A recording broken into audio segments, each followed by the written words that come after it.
بسم اللہ الرحمن الرحیم۔ السلام علیکم۔ حضرت زکریا علیہ السلام کا قصہ۔ حضرت زکریا علیہ السلام کو قوم بنی اسرائیل اور پیغمبروں میں برگزیدہ بنا کر بھیجا گیا۔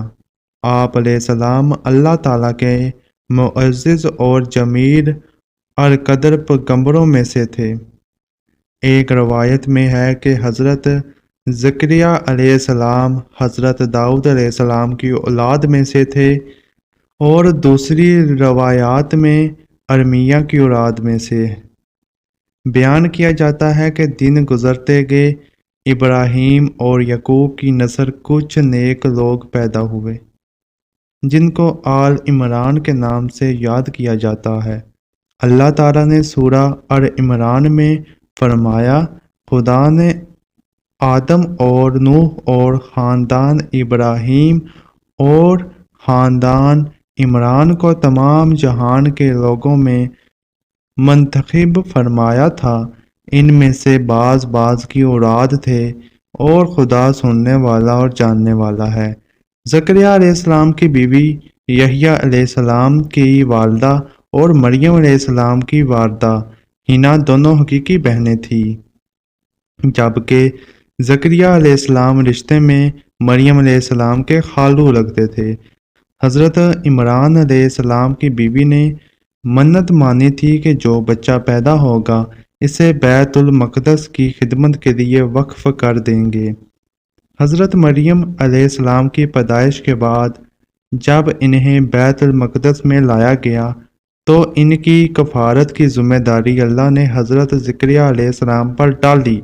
آپ علیہ السلام بنی اسرائیل میں معزز شخص مانے جاتے تھے۔ حضرت زکریا علیہ السلام کی کفالت میں مریم علیہ السلام نے بہت اچھی پرورش پائی اور نیک عبادت گزار اور بہت زیادہ سچ بولنے والی تھی۔ سورہ عمران میں ارشاد ہوا، تو پروردگار نے اس کو پسندیدگی کے ساتھ قبول فرمایا اور اس سے اچھی طرح پرورش کیا اور زکریا کو ان کا متکلف بنایا۔ زکریا جب کبھی عبادت گاہ میں اس مریم علیہ السلام کے پاس جاتے تو اس کے پاس کھانا پاتے، اور دیکھ کر ایک دن مریم سے پوچھنے لگے، مریم یہ کھانا تمہارے پاس کہاں سے آتا ہے؟ وہ بولی، خدا کے ہاں سے آتا ہے، بے شک خدا جسے چاہتا ہے بے شمار رزق دیتا ہے۔ بخاری حدیث ہے کہ آپ صلی اللہ علیہ وآلہ وسلم نے فرمایا، مریم علیہ السلام اپنے زمانے میں سے سب سے افضل عورت تھیں، اور اس امت میں خدیجہ رضی اللہ تعالی عنہا سب سے افضل عورت ہیں۔ اولاد کی خواہش۔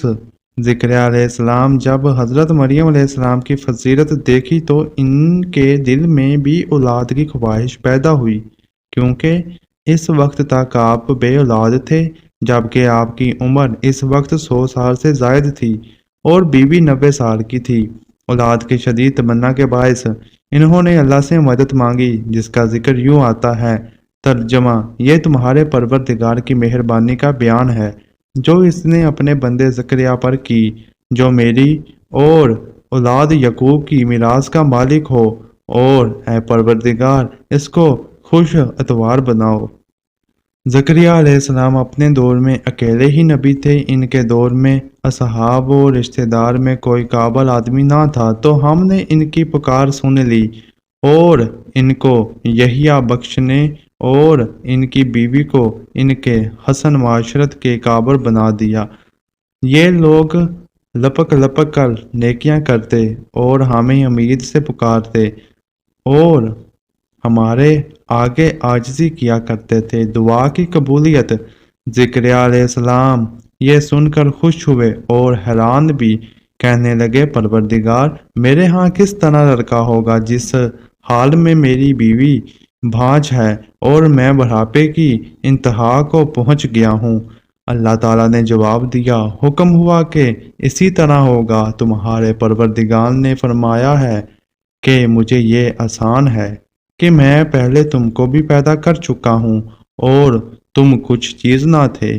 زکریا علیہ السلام نے عرض کیا کہ اے پروردگار میرے لیے کوئی نشانی مقرر فرما دیجئے۔ فرمایا نشانی یہ ہے کہ تم صحیح و سالم ہو کر 3 دن رات لوگوں سے بات نہ کر سکو گے۔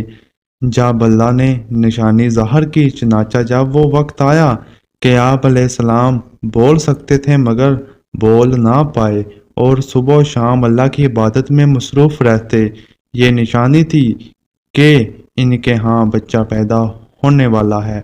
پھر وہ عبادت کے ہجرے سے نکل کر اپنی قوم کے پاس آئے تو ان سے اشارے سے کہا صبح و شام خدا کو یاد کرتے رہو۔ اللہ تعالیٰ نے سورہ عمران میں فرمایا وہ ابھی عبادت گاہ میں کھڑے نماز ہی پڑھ رہے تھے کہ فرشتوں نے آواز دی کہ زکریا خدا تمہیں یحییٰ کی بشارت دیتا ہے جو خدا کے فیض یعنی عیسیٰ کی تصدیق کریں گے اور سردار ہوں گے اور عورتوں سے رغبت نہ رکھنے والے اور خدا پیغمبر یعنی نیک کاروں میں ہوں گے۔ اللہ نے انہیں یحییٰ کے روپ میں انتہائی فرمانبردار، نیک، سارے پرہیزگار اور عبادت گزار بیٹا عطا فرمایا۔ زکریا علیہ السلام اللہ تعالیٰ کا شکر بجا لائے اور قوم بنی اسرائیل کو نصیحت کرتے رہے۔ بنی اسرائیل کی خباثت۔ جب بنی اسرائیل نے حضرت زکریا علیہ السلام کو مارنے کا قصد کیا تو آپ نے ظالموں سے بچنے کے لیے ایک درخت کے کھوکھرے تنے کے پاس پہنچے۔ جب وہاں پہنچے تو آپ کو کہیں نہ پایا۔ اتنے میں لوگوں کے پاس شیطان آیا اور بتایا کہ جس کو آپ تلاش کر رہے ہیں وہ یہاں ہے۔ اس کے بعد آپ کو شہید کر دیا گیا۔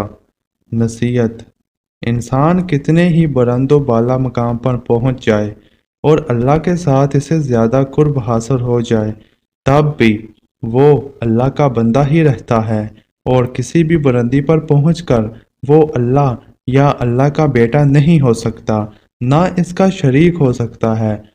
اللہ کی ذات پاک وحدہ لا شریک ہے اور باپ بیٹے کی نسبتوں سے پاک ہے، لہٰذا ہمیں اپنے آپ کو لمحے لمحے کی گمراہی سے بچانا چاہیے تاکہ اللہ کی پکڑ سے بچے رہیں۔ اس کے لیے ایمان کی مضبوطی حد درجہ لازم ہے۔ ایمان کے لیے لازم ہے کہ اس کے ساتھ اسلام بھی پایا جائے، اسی طرح حقیقی اسلام کے لیے شرط ہے کہ اس کے ساتھ ایمان بھی ہو۔ ایمان دین کی ہر اس بات کو دل سے سچا ماننے اور زبان سے ان کا اقرار کرنے اور اپنے عمل سے اس کو ظاہر کرنے کا نام ہے جو اللہ تعالیٰ نے اپنے بندوں پر مقرر کر دیا، جبکہ اسلام اطاعت، فرمانبرداری اور عمل کرنے کا نام ہے۔ اللہ تعالیٰ ہمیں پرہیزگاری عطا فرمائے اور دین کی تعلیمات پر پورے طور پر عمل پیرا ہونے کی توفیق عطا فرمائے۔ آمین یا رب العالمین۔